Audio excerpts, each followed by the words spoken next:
Bismillahirrahmanirrahim. Assalamualaikum warahmatullahi wabarakatuh. Alhamdulillahirabbil alamin. Wassalatu wassalamu ala nabiyyina Muhammadin khatamil anbiya'i wal mursalin wa ala alihi wa sahbihi ajma'in wa ba'du. Jamaah dirahmati Allah Subhanahu wa taala. Alhamdulillah qadarullah Allah pertemukan kita pada kesempatan siang hari ini. Mudah-mudahan saya turut mendoakan pertemuan ini menjadi wasilah di mana Allah Subhanahu wa taala mudahkan urusan-urusan kita. Yang sakit semoga Allah angkat dan sembuhkan penyakitnya. Semoga Allah senantiasa berikan kesehatan, sehat wal afiat. Ya, semoga juga hari ini kita sama berdoa. Semoga Allah berikan pencerahan, tambah ilmu kita, dalam wawasan kita, sehingga mudah-mudahan hari-hari kita semakin berkualitas di hadapan Allah Subhanahu wa taala. Insyaallah hari ini sebagaimana disampaikan lewat flyer ya, kita akan bicara tentang warisan, nikmat atau laknat. Kalau kita bicara tentang kematian, kematian bagian daripada takdir yang Allah tetapkan kepada setiap sesuatu yang bernyawa tuh. Dan setiap yang bernyawa pasti menghadapi kematian. Maka kalau ada keluarga kita meninggal, sedih itu fitrah manusia sebenarnya. Ada anak ditinggal mati sama bapaknya, dia nangis. Ya, ada bapak ditinggal mati sama anaknya, dia sedih. Ya, ada kemudian istri ditinggal mati suami, dia nangis juga. Bahkan ada suami yang ditinggal mati sama istrinya, dia kawin lagi. Ya sedih juga, coba tanya tuh. Suami ditinggal mati sama bini sedih nggak? Sedih juga, sama cuma 2 minggu doang sedihnya. Ya, minggu ketiga cari gacuan baru.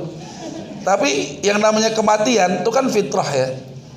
Artinya pasti kita setiap yang bernyawa menghadapi kematian. Sedih itu ya ada di dalam rasa manusia. Tapi ternyata di balik kesedihan akibat musibah adanya kematian itu, Allah Subhanahu wa taala janjikan ada yang namanya nikmat dari Allah itu. Nikmatnya di mana? Wong kita ditinggal mati orang kita cintai kok. Ya, nikmat itu berasal dari mana? Ketika si mayit dulu punya harta semasa hidupnya, ketika yang punya meninggal dunia, maka dia dianggap bukan sebagai pemilik harta itu lagi. Jadi harta yang tinggal mati oleh pemiliknya, ya, di dalam Islam, di dalam pelajaran para ulama disebutkan itu harta dianggap nggak ada tuannya, nggak ada pemiliknya. Apakah kemudian harta si mayit jadi milik ahli waris?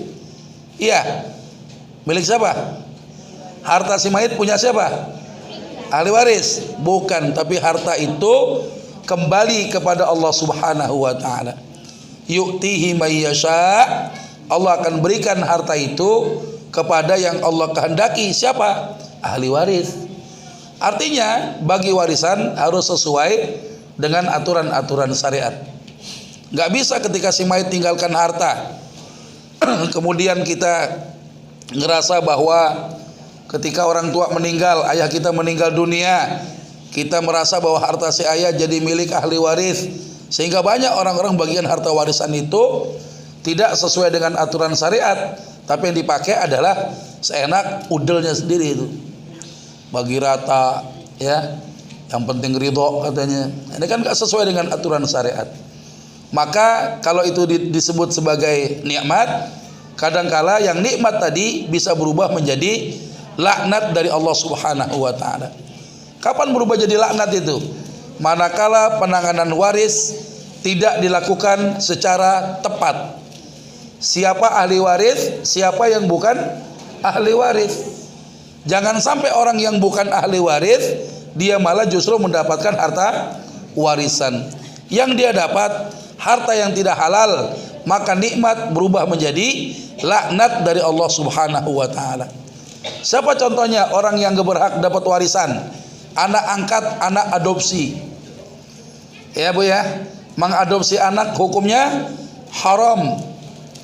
Di mana haram mengangkat anak? Pada saat ayah angkatnya menisbahkan nama yang bukan bapak aslinya, itu yang haram. Ngadu kepada pengadilan, bikin akte palsu, ya enggak? Menamakan si fulan bin fulan, ini bukan bapak benernya itu. Ini yang haram.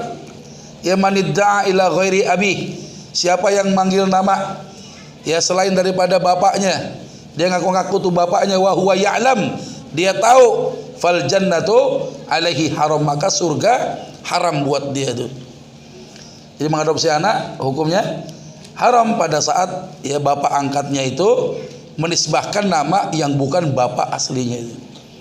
Tapi kalau yang namanya mengadopsi anak, mendidik, merawat, membiayai, menafkahi, ya bahkan juga tinggal di rumah, maka hukumnya ini anjuran di sunnah. Ya kita ngerawat anak orang lain boleh, tapi sekalipun itu anak dirawat dari kecil, itu tetap bukan anak kita, dia termasuk bukan mahram kita. Karenanya boleh nggak bapak angkat nikahin anak angkatnya? Boleh nggak? Nggak boleh, haram. Nggak boleh. Kenapa? Anaknya laki-laki. Ya, masa bapak angkat nikahin anak laki-laki ya? Tapi kalau anak angkatnya perempuan boleh nggak? Tergantung juga mau apa enggak tuh anak. Ya bapak udah buluk mama saya katanya. Nah jadi ternyata hubungan antara orang tua angkat dengan anak angkatnya itu bukan mahram. Wudunya kalau sentuhan batal. Nggak boleh terlihat aurat kecuali yang kelihatan kayak sekarang ini. Harus begitu kan? Dijaga, dipelihara. Nah jadi kadangkala ada orang-orang yang nggak tepat mendapatkan harta warisan, padahal dia bukan ahli waris. Dia nuntut dengan kuat, dia dapat harta warisan itu, padahal tidak termasuk, dia termasuk bukan yang hak menerimanya, maka nikmat bisa berubah menjadi laknat dari Allah Subhanahu wa taala. Kadangkala nikmat bisa berubah jadi laknat pada saat apa? Penanganan atau pembagian warisan tidak dilakukan secara cepat. Sunnahnya kapan sih bagi-bagi warisan itu?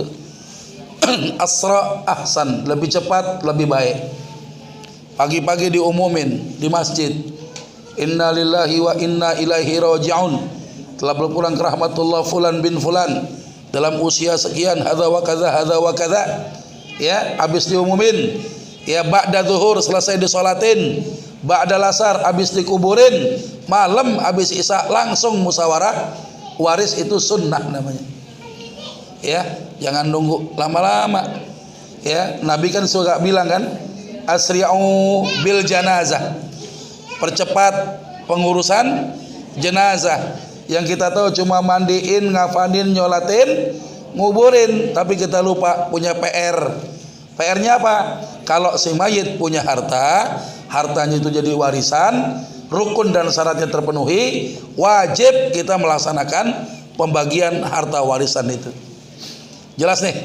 Jadi jangan nunggu kuburan kering. Kalau musim hujan gimana? Ya pas mau dibagi hujan lagi. Ya akhirnya nggak jadi, ya kan? Jadi nggak usah nunggu kuburan kering, nggak usah nunggu 40 harinya.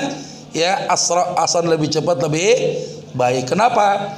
Kalau ditunda-tunda, sisi manfaatnya nggak bisa kita jamin.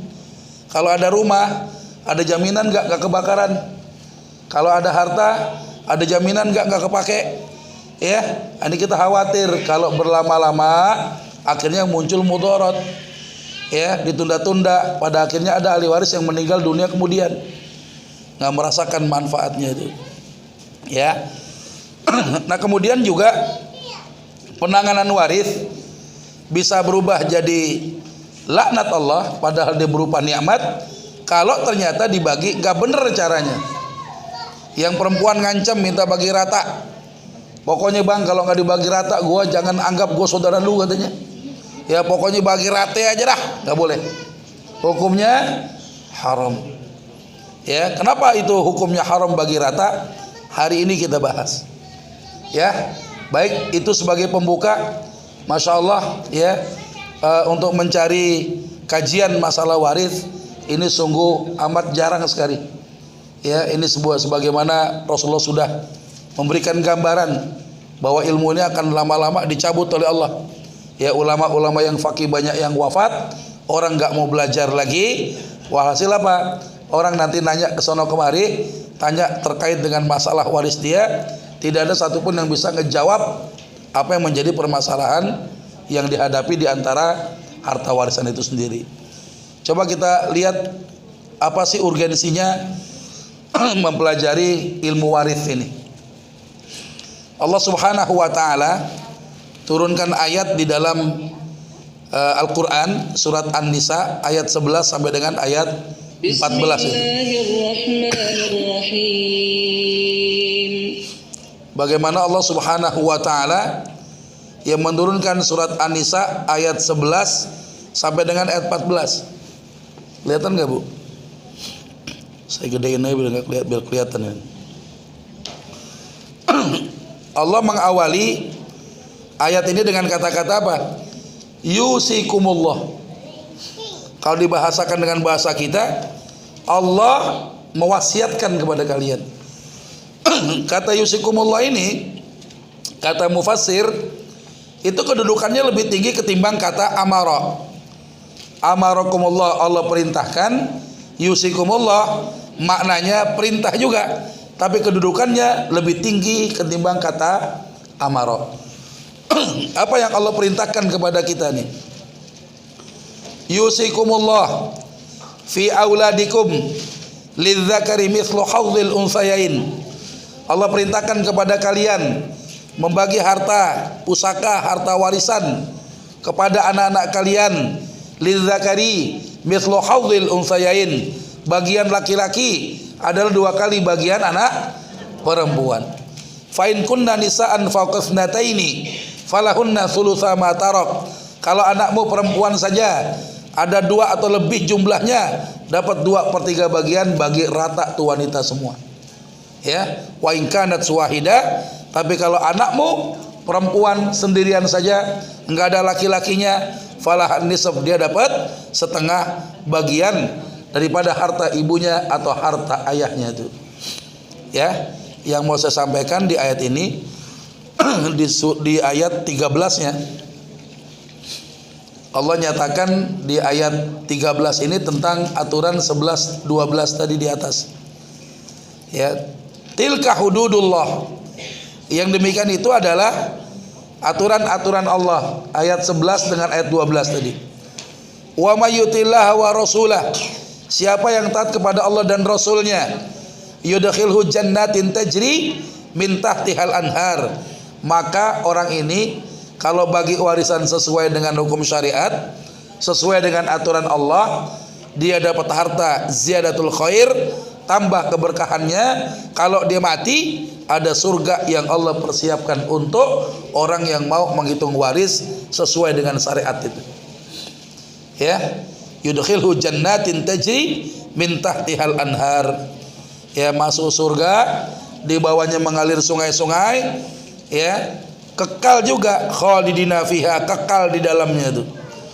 Ya, jadi bagi warisan itu bukan perkara tabu. Ini perintah agama. Ketika rukun dan syaratnya terpenuhi, kita bagi sesuai dengan aturan syariat, Allah janjikan surga buat kita sekalian. Ya, si mayit dapat nggak? Si mayit dapat nggak? Dapat dong. Ya, dengan sebab dia kan ada harta itu. Ya, ayah kita kerja, ya, ibu punya usaha, wasilahnya, ya, kita dapat surga, orang tua kita dapat surga juga. Maka anak yang sayang sama ibunya, anak yang sayang sama bapaknya, ketika kematian orang tua segerain bagi warisnya itu. Kenapa? Biar kebaikannya segera disampaikan oleh Allah Subhanahu wa taala. Ya. Nah, kebalikannya sekarang. Wa may ya'sillaha wa rasulah, siapa durhaka kepada Allah dan Rasulnya, wa yata'adda hududah, dia menentang aturan-aturan Allah tadi, apa yang terjadi? Yudkhilhu naron khalidan fiha, masuk neraka, kekal di dalamnya itu. Ya, aneh ini, ayat unik juga ya. Ini kan ayat buat kita kaum muslimin. Ya, urusan masuk neraka kekal di dalamnya itu buat orang-orang yang enggak beriman pada Allah. Orang-orang kafir masuk neraka kekal di dalamnya itu. Tapi gara-gara warisan, ada orang yang durhaka kepada Allah, nggak bagi warisan sesuai dengan syariat, Allah jebloskan dia ke dalam neraka, bahkan kekal di dalamnya. Ya, di dalam tafsir Al-Jami' ila Kamil Quran, Al-Imam Al-Qurtubi menyebutkan apa? Ada dua kemaksiatan. Salah satu kemaksiatan kalau dilakukan sama kita nih, maka pelakunya yang melanggar tadi diazab sama seperti orang kafir, masuk neraka, kekal di dalamnya, udah masuk nggak balik-balik lagi dia. Dan dosa melanggar ketentuan ini, ya, ketentuan waris Allah ini termasuk kemaksiatan yang kalau kita lakukan, ya pelakunya diazab sama kayak orang kafir, naudzubillah. Sudah tidak ada enak-enaknya masuk neraka, ditambah lagi walahu adzabum muhin, ditambah sisa yang menghinakan dia, naudzubillah min dzalik. Ya, ini cukup menjadi dasar bahwasannya kewajiban untuk mempelajari ilmu waris ini jelas, ya, sebagaimana perintah Allah untuk membagikan harta warisan sesuai dengan aturan Allah. Tidak mungkin kita bisa membagi kecuali dengan ilmu yang kita punya. Nah, kemudian yang berikutnya, perintah Rasulullah untuk mempelajarinya itu, di mana Rasulullah sampaikan kepada siapa? Seorang sahabat yang namanya Abu Hurairah. Abu Hurairah itu siapa? Ya, sahabat Nabi, tidurnya di masjid, nggak punya rumah, nggak punya harta, jadi ahlus suffah. Tapi sekalipun nggak punya harta, Nabi perintahin, ya Abu Hurairah, ta'allamul faraid wa 'allimuha. Wahai Abu Hurairah, pelajari itu ilmu faraid, ilmu waris. Kalau udah bisa, ajarkan orang lain. Ya, Abu Hurairah nolak nggak? Nggak nolak, nggak kayak kita kan, suruh pelajar ilmu waris, alasannya banyak. Wah, saya mah rumah ngontrak, anak bejibun, kerjaan gak gablek, harta gak punya, utang banyak, bini 2. Wah, ya, alasan akhirnya gak mau belajar ilmu waris karena kemiskinan. Padahal miskin mana kita dengan Abu Hurairah?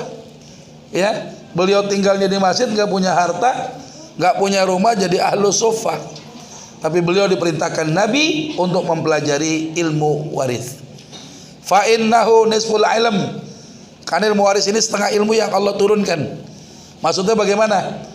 Kata ulama di dalam kaulnya, kalau ada orang yang menghafal Quran, ya 30 juz, itu menghafalnya dalam kepala luar kepala tuh. Hah? Kalau penghafal Quran dalam kepala luar kepala?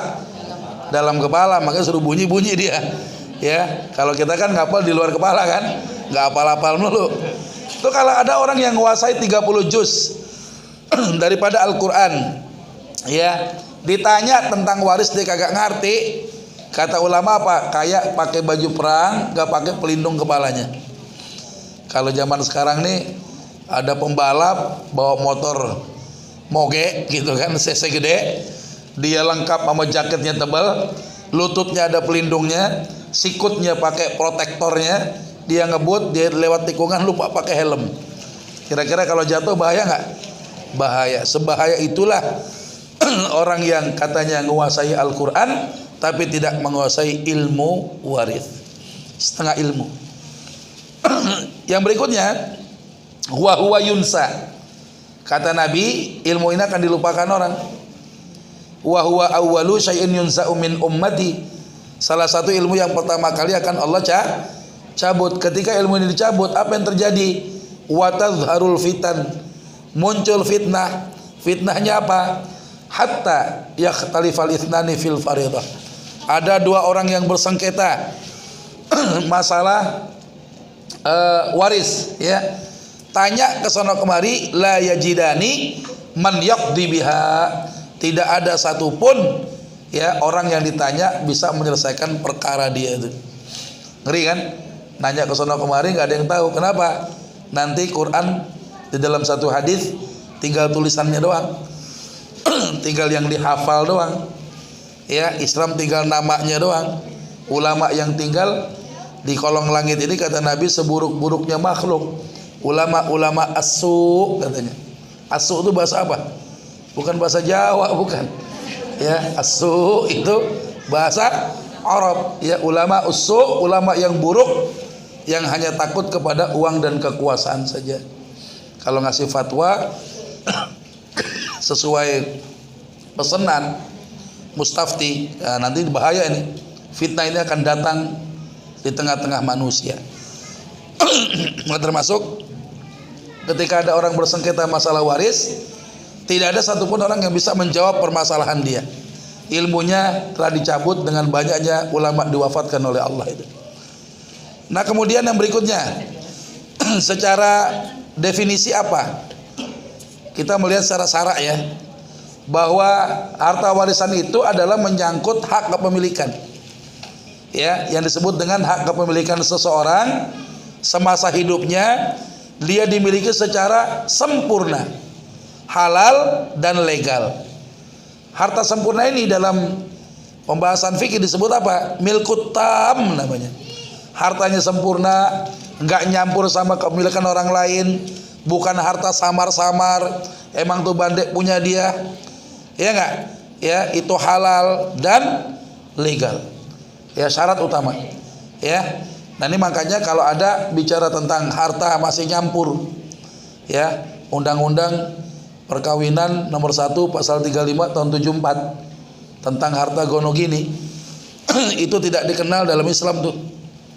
Ya, nggak ada Islam menyebutkan bahwa akad nikah seakan-akan akad yang menghalalkan seorang istri bisa mendapat separuh harta suami, nggak ada.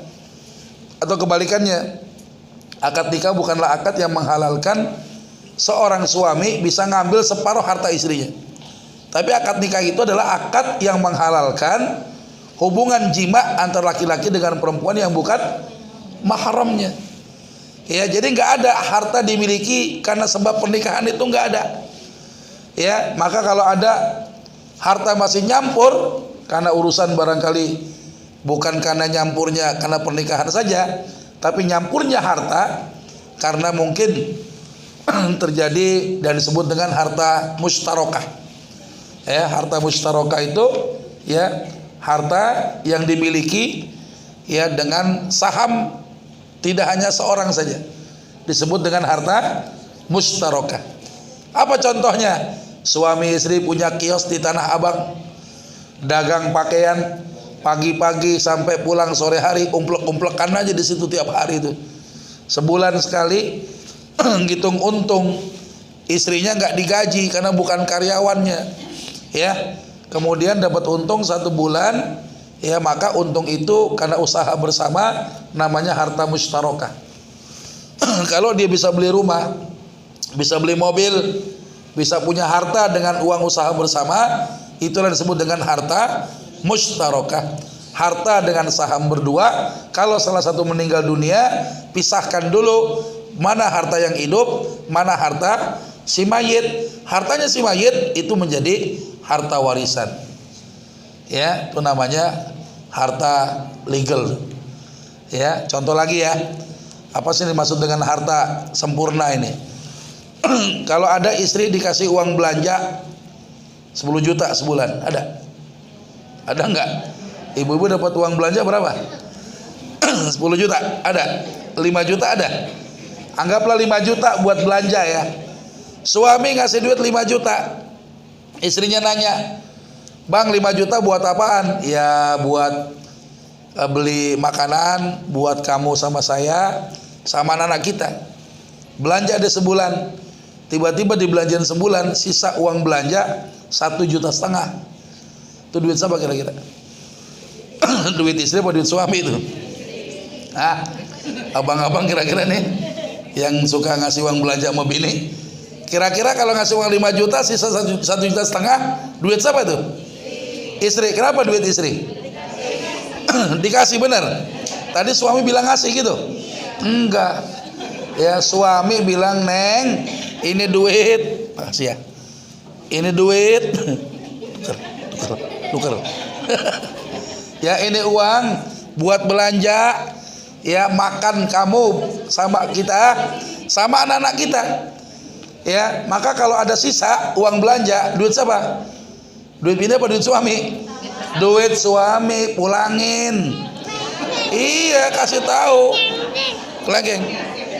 Ada kelengkingnya. Ya, duit suami pulangin. Ya, duit suami dipulangin. Laporan, Bang. Kemarin belanja abang gua kasih uang 5 juta. Beli ayamnya 3 ekor. Ya, kancing lepisnya sekarung. Tahu kancing lepis? Apa kancing lepis? Jengkolnya sekarung. Ya, ini sisa uang 1,5 juta nih. Kalau suami bilang begini, ya udah deh. Kalau ada uang sisa 1,5 juta bulan ini, buat lu aja dah. Itu namanya harta legal. Baru suami ngasih sama istrinya. Ya, sah itu milik istri, disebut harta legal. Akhirnya apa? Bulan depan dikasih lagi uang 5 juta. Tahu bulan lalu sisa uang belanja jadi buat istrinya. Belanjanya nggak kira-kira, diirit-iritin belanjanya. Tadinya ayam ganti ikan cuek. Ya, pokoknya dibikin kagak enak dah. Dibikin hemat biar dapat sisa uang belanja lebihan. Benar, bulan besok sisa uang belanja 2,5 juta. Sambil mesem-mesem bilang, Bang, alhamdulillah Bang, abang ngasih uang 5 juta belanja ini itu. Ini sisanya Bang 2,5 juta. Kata suami apa ya? Lo tahu aja gue lagi pusing sini duitnya. Boleh nggak begitu? Boleh nggak? Boleh, karena itu duit suami. Pengen tahu caranya Bu, uang kembalian halal buat ibu? Ini rahasia nih. Karena rahasia nggak bisa ngomong saya di sini. Ya, ada kuncinya. Di mana kuncinya? Suami kudu diperjelas sighahnya. Ucapannya biar jelas. Bang, abang ngasih uang 5 juta buat apa? Buat belanja makanan. Saya sama kamu sama anak-anak kita. Terus kalau ada uang sisa belanja gimana Bang? Itu mah buat lu aja udah. Itu cakep itu. Kalau sudah uang belanja sisanya buat istri, maka nggak perlu laporan lagi. Ya, sisa uang belanja berapapun sudah milik istri. Tapi yang namanya uang sisa uang belanja nggak mungkin jutaan. Ya, paling 200.000 paling banyak. Kalau nggak 50.000 paling sedikit. Ya, jadi minimal apa? Istri itu secara adil yang menjalankan amanah suami untuk dia bisa ya melakukan tugas apa yang diamanahkan oleh suami itu. Ini disebut dengan harta legal. Nah, sekarang pertanyaan, bisa nggak istri yang nggak kerja meninggal punya warisan? Dari mana duitnya? Dari mana hartanya? Dia nggak kerja loh.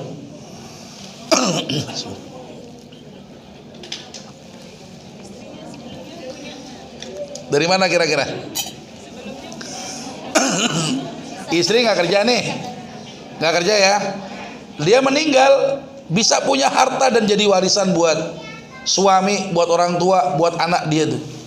Mungkin nggak? Dari mana duitnya? Sebelum nikah punya harta. Kalau sebelum nikah nggak ada hartanya, mungkin nggak? Dari suami sebagai bentuk nafkah. Nafkah Bu. Nafkah suami apa saja? Sandang, pangan, papan, pulsa, kuota. Ya, itu sekarang udah menjadi bagian kewajiban suami itu Bang. Ya, kadang kan suami bilang, Neng, bikin kangkung balacan dong. Wah, kita nggak tahu masaknya Bang. Buka YouTube, kuotanya habis Bang, beli kuota. Ya, akhirnya YouTube-nya dibuka kan. Ya, itu tugas suami itu. Ternyata dari sandang, pangan, papan, pulsa dan kuota tadi ada lagi ya jatah nafkah daripada suami, yaitu bentuk pelayanan rumah tangga.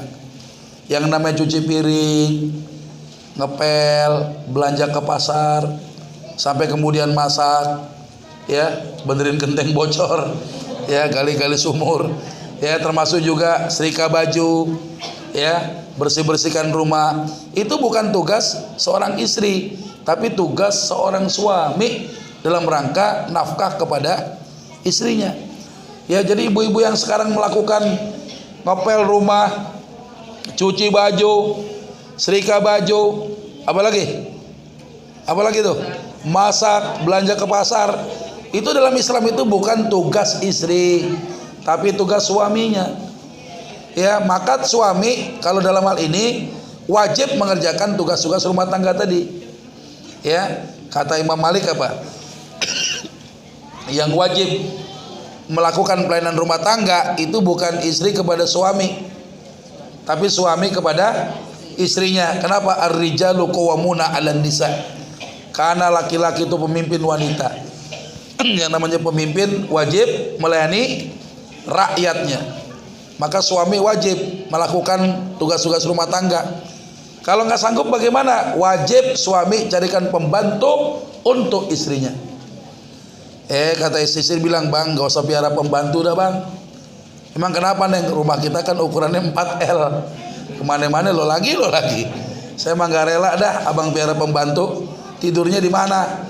Masa saya sebelah kiri abang, pembantu sebelah kanan abang. Akhirnya saya aja deh ngerjain deh bang. Akhirnya ada istri yang mengerjakan tugas pembantu, tugas rumah tangga. Ya maka dalam hal ini suami ya wajib memberikan gaji untuk istrinya yang dia telah mengerjakan tugas-tugas yang bukan tugas dia. Ya kenapa? Karena tugas kewajiban ini jatuh kepada pihak suaminya. Bahkan kata Imam Abu Hanifah di dalam kitab Al-Bada'i, Imam Al-Kasani menyebutkan apa? Kata Imam Abu Hanifah, kalau ada suami pulang bawa makanan yang belum siap dimasak, nyuruh kepada istrinya nggak mau, nggak boleh dipaksa itu.